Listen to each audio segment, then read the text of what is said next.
तो कहा था परशुराम, त्रैलोक्य में कोई महारथम शक्ति नहीं जो एक बार भी तुम्हारे सामने आकर युद्ध के लिए ललकार सके। तो फिर कौन कह रहा है क्या मां पार्वती नहीं मां? तुमने तो कहा था परशुराम, त्रैलोक का एक कण सदा सर्वदा तुम्हारा ऋणी मिल करके रहेगा।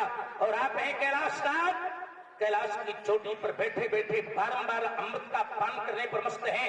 तो याद रखना शिवानाथ, अगर विश्व में एक बार भी कुछ ऐसा हो गया तो पुनः एक बार कालकूट विष पीने के लिए बात कर दूंगा आपको। वो कालकूट पीने वाले शिव शंकर कैलाश छोड़, ये कौन कहा है? उठो प्रसाद। ओम बंद करो बाजार, ये कहता कौन पुकार, यही कह कर बारंबार, यही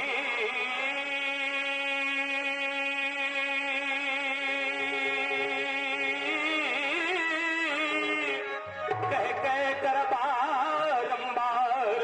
और मुझे इतिहास बुलाता है, ये दिवाकर चढ़ता जाता है। ध्यान है कृतज्ञ धरती और दिखाई देती थी पृथ्वी, पराजनंदन शाह है हरबन और एक ऐसा भारी परिवर्तन से लगाऊंगा थार के बार को और क्षण के त्याग का बोध। आज नृप नारियों को ठार लाऊंगा जो ने मन से जाए खुद सहाय करे तो काट के ठार तनिया बहाऊंगा। ए देवा करो तो सभा में पुकार कहा, अस्त्र शस्त्र त्याग परशुराम शकल मकर रहेगो फाड़ीगो सबे पड़ेगो मुकाबला के दशरथ के नाम से। आज यो सीधे महिंद्रा से सूरत तक गई हो से फंसा को छुपा लीजिए फिर उसको बना लीजिए। ऐसा हो धोखा हुआ लखनलाल से क्या समझाओ मोटे ने करो कहूँ तुमने द्वार पे भिक्षा मांगो चाहिए। सुनो कान खोल के सुनो, भिक्षा मांगने वाले नहीं कितना हमने है ना उतना विश्व जानता है। कहा देखिए ये हमारी ईटों ने जो मुकुट लगाए खड़े हो। अच्छा यहाँ पे भी देना माने हम भिक्षा मांगे और खाली पहुंच जाए तुम्हारे दरवाजे, तुम हमारे पांव धो के पी ले तो समझ लो कल्याण हो गया। हमारे जबरदस्ती हम भिक्षा मांगो। तुमने उनका नाम नहीं सुना राजकुमार?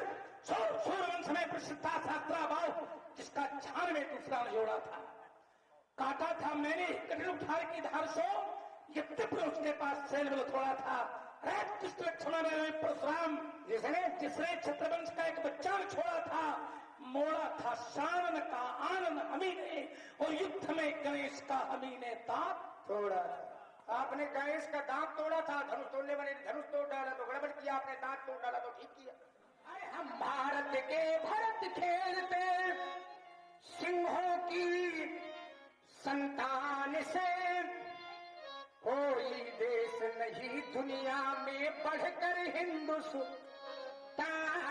से। ओम आज तक इस वसुधा में कर न सका कोई शानी है और बड़े गर्व से सब मिलकर बोलो हम सब हिंदुस्तानी। भाई लक्ष्मण ने ये बात रखी, लक्ष्मण का हृदय ये जानता है, कहीं न कहीं से पहचानता है, इसलिए लक्ष्मण के द्वारा ये बात कही गई। वीर शिरोमणि हुए धरा पर, वीर शिरोमणि हुए धरा पर, जो युद्ध किया था हल्दी घाटी में, और यही धरा पर कृष्ण को देखो जो खेल रहे थे माटी में। वेद पुराणों को देखा है, वेद पुराण विश्व में कहीं भी वेद पुराण नहीं है। एक बात और बता, न पृथ्वी में कभी राम है और न दूसरी जगह कहीं आम है। हमारे भारतवर्ष में राम भी है और हमारे भारतवर्ष में आम भी है। विश्व में कहीं नहीं मिलेगा, न कहीं राम मिलेगा और न कहीं खाने को आम। जिनकी बचपन में मां तुम्हारी ते मरे तमरे न मरे तमरे, जिन मात पिता की सेवा करी, तिन तीर्थ अनेक करे त करे, न करे त करे। जिन कन्या धन को दान कियो, तिन दान अनेक करे त करे, न करे त करे। और जिनकी जग से उठी बात गई, ते मरे त मरे न मरे। मेरे पितु ने आदेश दिया, बोले बेटा मैया का वध कर दो। मैंने कहा क्यों? बोले मैं प्रेम पुजारी भावों का, मेरे उर में आनंद भर दो। ख्यातिलब्ध परशुराम अभिनेता पंडित राम आशीष जी शुक्ल ने अपनी विशिष्ट शैली के कारण कानपुर और आसपास के जनपदों में जो अप्रतिम प्रतिष्ठा प्राप्त की, उसकी प्रतिपूर्ति आज तक संभव नहीं हुई और न ही भविष्य में इसकी आशा है। कानपुर शैली के परशुराम अभिनय के दृष्टिगत स्वर, स्वरूप, साहित्य और प्रस्तुति के अद्वितीय समागम ने पंडित जी को स्थापित अभिनेता बनाने में अहम भूमिका निभाई, जिसका अनुकरण करने के लिए आज भी अनेक नवोदित परशुराम अभिनेता सतत रूप से प्रयत्नशील हैं। रामाशीष जी मूल रूप से ग्राम भिड़ौरा, जनपद बांदा के निवासी हैं। शुक्ल जी के अभिनय की विशिष्ट छाप के कारण भिड़ौरा ग्राम अब किसी परिचय का मोहताज नहीं रहा। पंडित जी ने सन 1977-78 में श्री श्री 1008 स्वामी अव्यक्त बोधाश्रम जी महाराज परशुराम स्वामी के शिष्यत्व में अपने ग्राम भिड़ौरा से ही परशुराम का अभिनय प्रारंभ किया था। तब आपकी आयु लगभग 21 वर्ष थी। स्वामी अव्यक्त बोधाश्रम जी किसी समय परशुराम का अभिनय करते थे। प्राप्त जानकारी के अनुसार सन 1940 के अश्विन माह में चित्रकूट की एक रामलीला में परशुरामी करते करते ही उन्हें वैराग्य हुआ था। श्री राम लक्ष्मण की स्तुति करने के बाद भृगुपति गए बनहि तप हेतु को साकार करते हुए परशुराम वेश में ही स्वामी जी जंगल की ओर प्रस्थान कर गए थे। गृहस्थ जीवन में उनका नाम पंडित बलदेव प्रसाद मिश्र था। परशुराम वेश में संन्यास ग्रहण करने के कारण ही उन्हें लोग परशुराम स्वामी के नाम से पुकारते थे। अपने सन्यासी जीवन का कुछ समय उन्होंने ग्राम भिड़ौरा के वनखंड में स्थित शिवालय में व्यतीत किया था। वो यहाँ गांव के युवाओं को प्रशिक्षित करके रामलीला का मंचन करवाते थे। उसी दौरान उन्होंने राम आशीष जी की अभिरुचि और प्रतिभा को पहचानते हुए इन्हें परशुराम का अभिनय सिखा दिया, जिसके बाद राम आशीष जी ख्यातिलब्ध परशुराम अभिनेता के रूप में प्रतिष्ठित हुए। स्वामी जी की प्रेरणा से ही बाद में राम कथा और श्रीमद् भागवत कथा वक्ता के रूप में भी शुक्ल जी ने स्वयं को प्रतिष्ठित करने में सफलता प्राप्त की। वर्ष 2013 में आपने कानपुर के जरौली क्षेत्र से परशुराम का अभिनय समाप्त कर दिया और अब राम कथा एवं श्रीमद् भागवत कथा के ख्यातिलब्ध वक्ता के रूप में अपना एक विशिष्ट स्थान रखते हैं। मुझे भी अनेक बार पंडित जी के साथ लक्ष्मण का अभिनय प्रस्तुत करने का अवसर प्राप्त हुआ। हर बार का अनुभव बहुत ही आनंददायक रहा। प्रस्तुत है पंडित राम आशीष जी शुक्ल से उनकी अभिनय यात्रा और रामलीला के विभिन्न संदर्भों पर 27 नवंबर 2019 को ही विस्तृत बातचीत। परिचय आपका क्या है?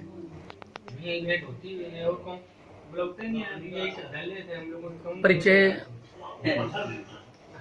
उत्तर प्रदेश के बांदा जनपद में तनवारी के समीपस्थ एक गांव है भिड़ौरा। वहीं पर पूर्वज विन्यास स्वर्गस्थ श्री बलदेव प्रसाद जी शुक्ल, उनके पुत्र श्री मेवालाल जी शुक्ल, उन्हीं मेवालाल शुक्ल जी के हम अकेले संतान रहे और बाल्यकाल से ही विद्या अध्ययन करते करते ही कुछ ऐसी कृपा पूर्वजों की रही कि अध्ययनरत होने के बाद भी कहीं न कहीं मन भगवत चरणों में लगता रहा जी। सनई सनई जब तक हाई स्कूल किया तब तक गुरु भगवान की महती कृपा हुई। श्री पूज्य 1008 स्वामी अव्यक्त बोधाश्रम जी महाराज, जिनको परशुराम जी के नाम से लोगों ने जाना, उनकी कृपा हुई। और जब तक हम बीए के विद्यार्थी हुए तब तक अचानक भगवान की लीला के पार्षद के रूप में, परशुराम अभिनेता के रूप में ये हम आए। ये चयन गुरुजी का था कि आपकी अपनी भी इच्छा हुई? नहीं, हमारे यहाँ भगवान की लीला होती थी, जी। तो बाल्यकाल से ही जब कभी कदाचित हमारे यहाँ कुछ उस समय के वरिष्ठतम कलाकार जब जाते थे तो पंडित श्री कृष्ण जी पहुँचे तो लोग उनके दौड़ करके प्रणाम करें, तो कहीं ना कहीं से भावना अंकुरित होती थी कि जीवन अगर हो परमात्मा दे तो इस तरह से दे कि समाज कहीं ना कहीं से सम्मान करे। वो अंकुरित होता रहा और वही गुरु भगवान की महती कृपा से सिंचित हुआ, पूर्वजों का शुभाशीर्वाद मिला और इतना बड़ा कल्पतरु बना। ये परशुरामी के अभिनय का जो भावना थी, ये आपने प्रकट की गुरुजी ने, कि उन्होंने स्वयं इसको आभास करके और आपके सामने कहा कि नहीं आपको ये करना है? नहीं, ये हमारे मन में भाव पैदा होता था जी। हम कभी पहले, चूंकि हमारे पड़ोस में कोई अभिनेता थे नहीं, एक प्राचीन अभिनेता थे पंडित विष्णुदत्त जी त्रिपाठी पलरा के, हम वहीं जाया करते थे, तो उन्होंने कुछ कहा नहीं, हम जाते सेवा करते, घंटों बैठे रहते, पैर दबाते, लेकिन वो खैर तब तक हमारे गुरु भगवान का आगमन हुआ। गांव के लोगों ने बड़ी श्रद्धा से स्वामी जी से कहा कि लाला को परशुरामी सिखाइए। अच्छा। लाला की इच्छा है, तो स्वामी जी ने मार्ग बता दिया, वही मार्ग सनई बड़ा हो गया। जी।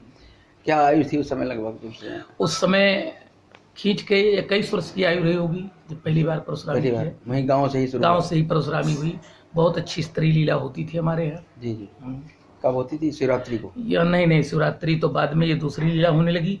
माघबती पंचमी से लीला प्रारंभ होती थी, उसी में आपका उद्घाटन हुआ? हाँ। क्या सन रहा होगा लगभग शायद 77-78 रहा हो।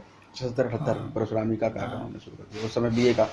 हाँ, बीए की पढ़ाई पूरी की थी? बीए की पढ़ाई पूरी किया था। अच्छा। तो जो पढ़ाई का क्रम था वो कहीं ना कहीं इस तरह के विषयों की तरफ रुझान रहता था कि या नहीं, वो पढ़ाई पर भी ये बार बार बना रहता था कि हमको परशुरामी ही करना है। अच्छा। और अन्य किसी अभिनय ने कभी? और न किसी अभिनय का नहीं। विद्यार्थी बाल्यकाल में विद्यार्थी जब थे तब वो बालकों के पाठ, और वो चूंकि गांव में बड़ी श्रद्धा से लोग पाठ करते थे तो ये होता रहता था। तो कभी बालकों के पाठ, कभी इस तरह जो स्वामी जी कह देते थे कि लाला तुम भी याद कर लो, तो हम कर लेते थे। जी। पूरा नाम आप पंडित राम आशीष शुक्ल? राम आशीष शुक्ल। अच्छा, इनको दोनों को जोड़ के कभी कभी राम आशीष भी? राम आशीष लिख दिया जाए तो, लेकिन राम आशीष ही है। अच्छा। ये नाम माता पिता ने आपके दिया? हाँ, माता पिता ने नाम रखाया था। बाल्यकाल में हमारे पिताजी चूंकि साधु वेश में, जब पहले से भी विरागी मन था उनका, तो बहुत दिनों तक हमारा जन्म नहीं हुआ, तो चित्रकूट परिक्रमा करते थे, तो उनको एक तरह से स्वप्न हुआ कि तुमको संतति मिलेगी। तो जब हमारा जन्म हुआ तो हमारे पिताजी ने राम आशीष ही नाम रखाया, जो श्री राम के आशीष के रूप में आपको स्वीकार किया उन्होंने। तो कब तक परशुरामी का अभिनय किया? अब परशुरामी का अभिनय हम 2010 तक किया। अच्छा। चूंकि साथ में हमारे माता पिता चले गए, तो 2010 में हम उनकी गया जी करने गए। अकेले होने के कारण शरीर कमजोर होने लगा, तो हमने कहा गया कर दी जाए, और वहां से आए। इसके बाद बस विराम हो गया। 2013 में समापन हुआ जरौली में। अच्छा। तो ये समापन को जल्दी नहीं कर दिया आपने? अब वो जैसी राम कृपा, उसमें लोग तो कहते रहे, लेकिन वो आपको लगा कि अब समापन कर देना चाहिए? वो लगा क्या, ईश्वर की प्रेरणा हुई और उसी को हमने भी संकल्प के रूप में स्वीकार कर। कथावाचक के रूप में फिर आपने? कथावाचक तो पहले से भी थे हम। अच्छा। हमारे गुरुदेव भगवान ने बहुत पहले, जब हम परशुरामी किया करते थे, लगभग 30 वर्ष पहले, तो स्वामी जी ने एक बार, सब लोग बैठे थे, तो उन्होंने कहा कि हमको कथा सुननी है। तो गांव के वरिष्ठ लोग थे, उस समय गणमान्य लोग होते थे गांव में, जमींदार लोग, तो उन्होंने कहा कि स्वामी जी कथा किससे सुनी जाएगी? तो स्वामी जी ने अचानक कह दिया कि लाला से कथा सुनेंगे। हमको लाला कहते थे। अच्छा। तो कहें लाला से कथा सुनेंगे, तो हमको विशेष अच्छा नहीं लगा, क्योंकि कथा इत्यादि से हमारा लगाव कम रहता था। अध्ययन जरूर करते थे, लेकिन पांडित्य और पंडितों की थोड़ा दुर्दशा देखी थी हमने, तो कहीं ना कहीं से मन उससे अलगाव रखता था, और एकड़ापन था ही, अकेले थे हम। तो वो थे, और ज्यादा वैभवान तो नहीं थे, लेकिन संपन्नता थी, विपन्नता नहीं थी। स्वामी जी ने कहा कि मैं चाहता हूं कि समाज तुम्हारी पूजा करे, ये मेरा आशीर्वाद है, तुम कथा सुनाओ। हमने गुरु भगवान को कथा सुनाई। हमारी राम कथा की भागवत कथा? नहीं, भागवत कथा सुनाई। अच्छा। हमारे गांव के बगल में एक मिर्गहानी गांव पड़ता है, तो वहाँ थे श्री पंडित महाराज जी अवस्थी उस समय, अच्छे महाराज नारायण जी अवस्थी। तो उनके पास हम गए, बड़ी प्रार्थना की उनसे, पैरों छुए, और हमने कहा कि हमें कहीं कथा सुनाइए, स्वामी जी की आज्ञा है कि हम कथा सुनावें। तो कहें कि लाला तुम बड़ी बढ़िया कथा कहोगे, सुरीले हो, पढ़े लिखे हो, संस्कृत हमारी स्टैंडिंग में थी, एमए तक आचार्य किया था उससे। अच्छा अच्छा, पढ़ाई आपकी संस्कृत वाली ही रही? हाँ, शास्त्रीय आचार्य किया? शास्त्रीय आचार्य किया। अच्छा, कहाँ तो से?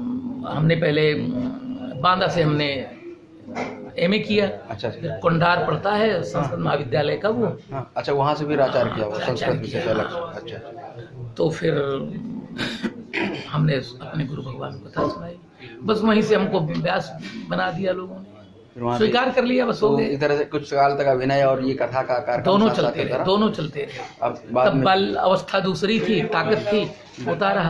अब वो बना बनाया था राम कृपा से, परशुरामी छूटी तो वो हमको पूरा का पूरा वो मिल गया। उसमें कुछ कहीं से उस तरह कहीं की- से कुछ नहीं, साफ बना बनाया। और अब